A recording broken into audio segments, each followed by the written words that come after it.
हंसे ना तो लोग कह के जाए तो प्रोग्राम भले कि हंसनी हंसना निमन ना लगा। अब वो नचनिया डायरेक्टर के करी आवता बताई हमरा के करी आवता हमरा बहन के करी आवता डायरेक्ट माइक में आई कोठा पर के भी आई कोठा पर के भी आई एकरा बुझाता कि हम का करते हैं हमरा के चिन्हत नहीं कोई एक बार धासब नु अब हम का कही हमरा बोला ही में स्वर में लगता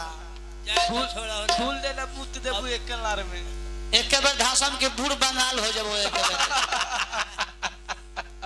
पाकी से पाकी साहब भाई छोड़ दो साहब चोदनी दबुआ अब का करम ही ठीक रही तब नु एक और खानदाने से चल 10 पीढ़ी से चला होता पूरा रंडी अपने करत आइल भी है एक और दादी छड़दादी परदादी सब पूरे चोदा के रोजी रोटी चलवा ले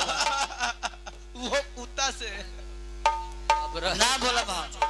ना बोला उनका माइक अब ना छोड़ रहे जी छोड़ दे रहा हमारा लाज लगेला ई सब करे में सुना अब तोरा लाज नहीं लगल मेरा हम गाँव गरिया मतलब तू हंसत ल इनका लार में से लाज लगी तो बहिन लागल है इनका लाज कहां ते काहे बोलत रे रे ना छोड़ा काहे बोलत रे कुछ बात बका साला हो अच्छा ठीक बा ये सब पर ध्यान दो ब्याजी तू बोल हमरा के हम तारा के बोली मेहरारू के बोला तो कुछ ना कहनी ना लेकिन ये सब पर ध्यान दो वो चोदनी से मत बोलो बाबू अब नहीं खबर लेके हो गई हेलो हो गई लो तो ना हमें उनसे हाथ रख ले रही ना हम केहू के सुने ना देला केहू के हमारा वाह सीखे के काम नहीं की सब अपने याद हो जाला वाह मास्टर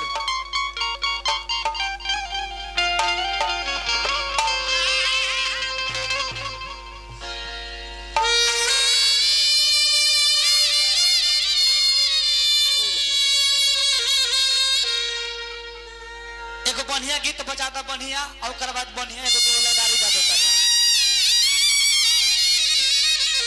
बहुत सुंदर। और आज के कार्यक्रम हमार बिहार के सबसे बड़ा मंच अपना छपरा जिला एकमा में यूनाइटेड कला मंच रीट के टोला में कार्यक्रम बा सुजीत सिंह नहीं हमार दुगोला बा शिल्प प्रतियोगिता वो मंच इतना बड़ा बा सुमित भैया हर कलाकार के नाल बढ़िया बजे बता तोरा पुरस्कार मिली बेंजू जे बढ़िया बजाई उनको पुरस्कार मिली जे निमन झाल बजाई उनको पुरस्कार मिली जे निमन नाची उनको पुरस्कार मिली आ रहल बातों में नियम बा में नियम है बाकी कुछ नियम के उल्लंघन करबा लाल कार्ड मिल जाए हट जाएगा तनको सानी मंच पर सुतला लाल कार्ड मिल जाए तो कतनो बढ़िया बजावता रहो बेहाजी के बने चाहे बिगड़े वो से मतलब नहीं के हट तो कुछ नियम बा हमारा बुझाला के ओसन बिहार में का पूरा भारत में ओसन अपन मंच नहीं थे तई रवल के आशीर्वाद बा कि ऊपर सेवा करे का मौका मिलल बा एगो बढ़िया गीत बजा दो सीताराम लगन आ जाके नचनिया के तोन में सटा के ढंग से ना वो खूब हंसता हाँ वो बेस का सभापति है बेस छठवा में भूखले इनका गैस वगैरह लखन वह निकलवा तरी पहले गैस निकलेला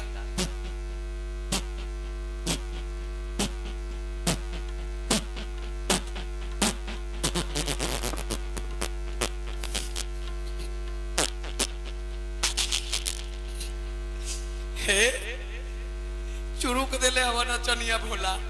आगे से मरला चुरुक देलवा काहे हो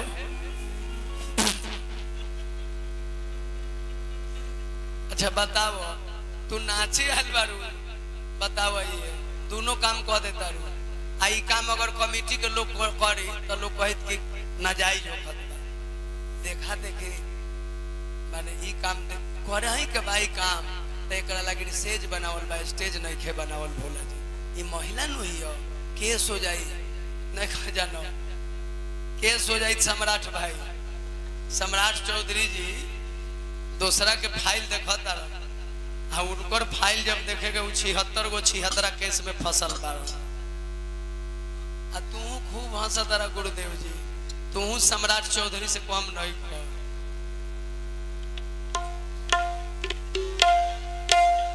चली आई। अच्छा ही बताबो हमारा नचनिया भेरी काहे वो बार बार आवत रहलन हो, तनी बैठा बुआ पियास हुआ सुन का लागल लखा का जान तनी काहे आवत रहनी है, वहाँ के दारू पीले बानी तब पागल हो गइल बानी से ठीक होई। इनका के नो हो बहिन बारी ना, और बहिन बारी हाँ उनकर प्यास लाग गइल बा, तनी मूत ली ह आ तनी पिया देता उनका के पगलैनी ठीक हो जा। ए हाँ मूत भी काम करता है, बाकी उनकर मूत भोला के काम ना करी। बाछी के मूत भोला पियो शुगर कहीं ना होई। बाछी के मूत भाई के भैया जाव तोहर मूत हमनी के पियम सब, गाय के मूत पियम सब। हे देखो भोला भैया मरल खनु जान तनी हमरा के इशारा करत रहनी हेंगे काहे ला नहीं की जाना। हेंगा हेंगा भोला इशारा काहे के देत रहल ना बताओ। जोन हमरा लागेला ना तोन भोलो जी के लागेला, यही से इशारा करत रहनी। अच्छा अच्छा अच्छा चला चला एकरे के डोमकच कहल जाला। पगला गइबे कहला कम से कम गायत्री ठाकुर भिखारी ठाकुर के गीत गावत रहत इतना मोट कैसे निकल जाई तब तक फ्री हो जाए। सुना भोला रिकॉर्ड कर लेम बाबा, तोरा से 3 गो सवाल पूछता नहीं, 3 गो सवाल तू बता दे भोला माइक पर तारा से पूछता नहीं। पूछले रहनी एगो ब्याह से मेघनाथ भाई से तो उ नहीं बतल, लेकिन उम्मीद बा कि तू अगर बता देबो तो तोरा के 5000 रुपया इनाम दे। बाबा रुआई डालो माइक पर बोले के पड़ी। सिप्पी में कौना देवता के पास होला, गोलाहा में कौना देवता के पास होला। शिव जी के लिंग यानी भोजपुरी शब्द में होर कहा जाता है, होर का अवतार किस लिए हुआ है, हेल में कौना देवता के पास होला ये बता दियो। तोहरा बतावे के बा ये केहू ऐसा सवाल सुखनंदनो बाबा एगो ई बात खाली जाना तनी गायत्री बाबा, एकरा बाद में हम जाना तनी हेल ए स्क्वायर के बी प्लस होर बराबर सापुट के मतलब का होला बता दिए बबुआ माइक में। बबुआ खानदान के तरनतार हो जाए। चला चला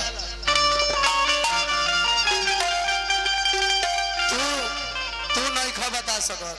हमार नचनिया एक जज बा ई बताई तो 5000 एकरा के दे दो।